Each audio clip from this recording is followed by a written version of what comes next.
Okay, let's think about this. Where are we as humanity actually heading in the 21st century?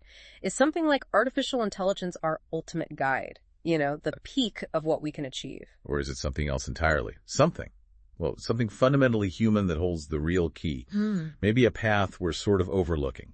That's a huge question, right? And it's pretty much exactly the crossroads we're exploring in this deep dive. Absolutely. Our source today is, it's a really intriguing, quite provocative expert article.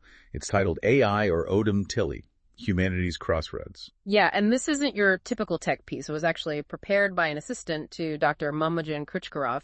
He's an expert on what's called the Odom Tilley theory. Right, and published by the OTA, that's the Odom Tilley Academy in New York. So our mission for you today is to really get into this article, to unpack its core arguments. We want to distill its, pretty stark perspective on AI versus this concept the author calls Odom Tilley. Which translates directly to human language. Exactly. And we'll explore the powerful distinctions the article makes between these two forces, I guess, and think about the profound implications the author believes they hold for, all of us, our collective future. Okay, let's jump in then. The article right away, it sets up this really dramatic choice, this crossroads. On one side, you've got AI. Incredibly powerful, yes, astonishingly fast. Yep. But, and this is the provocative part, the author calls it blind. Blind, okay. And the other path? The other path leads to Odom Tilley, human language, which, according to this theory, isn't something born from algorithms or huge data sets. No, it arises from, the very breath, the body, the lived experience of a human being. So the central question the article seems to be asking for our century is, are we going to mistake the tool for the actual goal? Precisely. Or will we choose a path where technology genuinely serves a conscious human purpose instead of, replacing it? And this is where I think it gets really fascinating. The article is absolutely clear, almost blunt, about AI. It is. It just states AI is a means, nothing more. Right. Not the ultimate path, but what was the phrase? A courier, racing at full speed, yet not knowing where it's going? Yeah, like a modern Talmadge, sort of a super fast, brilliant vehicle, but, potentially dangerous if there's no conscious driver at the wheel. That's a strong image. And the argument continues. AI consumes information. Okay. But this information doesn't come from, say, sophisticated language models like BERT. Or even from those foundational linguistic ideas from Chomsky or de Saussure. And the author asks why. Okay, why? Because the claim is none of these approaches have actually uncovered the true essence, the sort of ontological origin of language itself. Wow. Okay. So AI is powerful, useful, but blind. That's the key word they keep coming back to. Exactly. Fundamentally blind. Presented purely as a tool. It's neutral inherently. How do they illustrate that neutrality? Well, they make the point quite powerfully, saying it can be aimed at something beneficial like developing nuclear energy. Or, conversely, something horrific like Hiroshima. It could speed up societal development, or, and this is chilling, turn civilization into an automated concentration camp. But crucially, the author insists AI can never actually show us the way forward. Why? Because it doesn't understand what a way or meaning or purpose even is. Okay, so if AI isn't the path, if it's just this powerful, blind tool, then what is the path, according to this article? It champions Odom Tilley. It calls it the path. It is the meaning. It is the human. The human. Not just human language, but the human. Right. And it explicitly states the Odom Tilley theory isn't about grammar rules, the stuff we learn in school. No. What is it about then? It's delving into something much, much deeper. The primordial structure of human consciousness. Primordial structure. Can you break that down a bit? What does that mean in simpler terms? Basically, it's saying Odom Tilley isn't just about syntax or semantics. It's about the very core of being human. Deeply tied to our physical selves, our emotions. Well, the theory suggests that every sound we utter is a kind of bodily trace. Every word is an imprint of a gesture, a sensation, pain, joy, breath. So language isn't just abstract symbols floating around. Exactly. It's the lived, felt reality of being human, expressed directly through sound, through our bodies.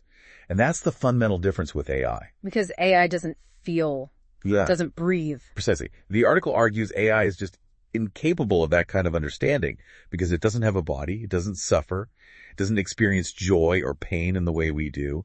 It doesn't give birth to language from lived experience. It just simulates it based on patterns it's learned.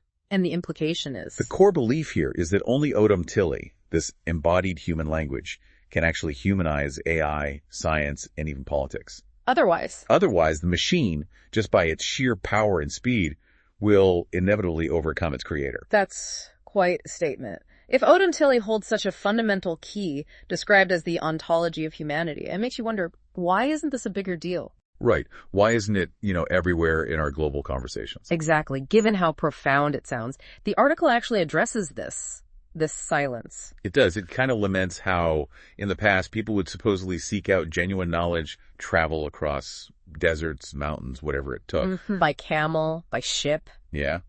But today, even with the internet, global conferences, YouTube, AI, everywhere, social media, Odom Tilley remains largely unknown. So why? What's the author's explanation for that? Well, it's quite pointed. The argument is that information today is effectively captured. The truth has become a product. Captured. By whom or what? The article points fingers at monopolies, grant systems, political PR, what it calls false heroes, and megastars. It suggests these forces, maybe consciously, maybe unconsciously, are pushing aside genuine insights, keeping humanity sort of under a haze.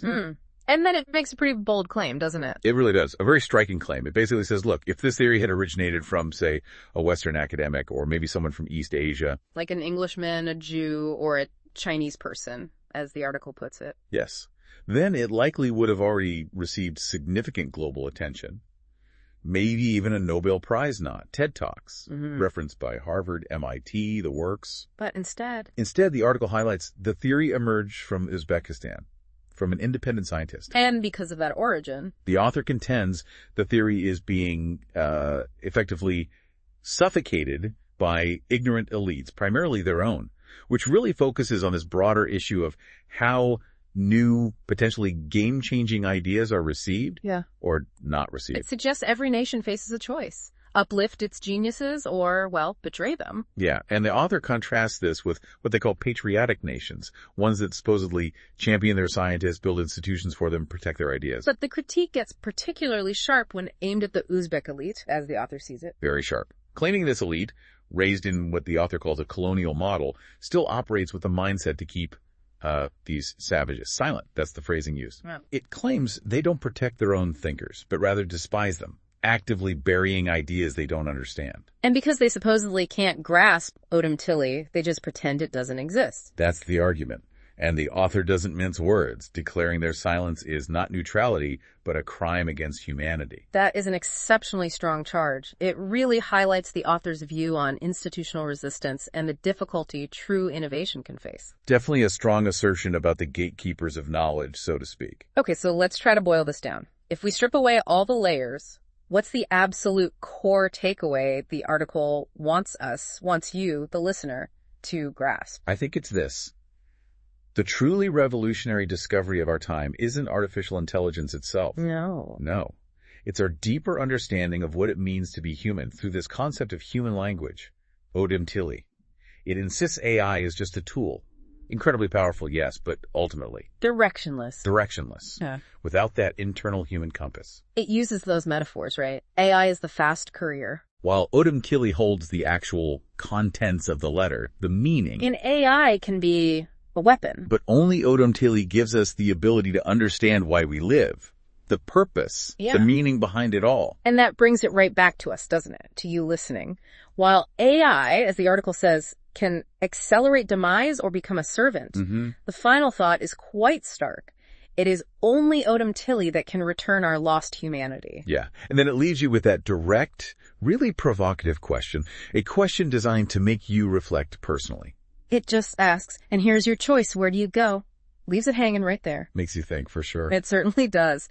And the article closes with this powerful plea, framing itself. Well, not as just another piece of writing, not an ad. No, but as the last scientific hope. Urging you to share, rethink, protect before it's too late. It's quite a call to action, framing these ideas as critically important for our future.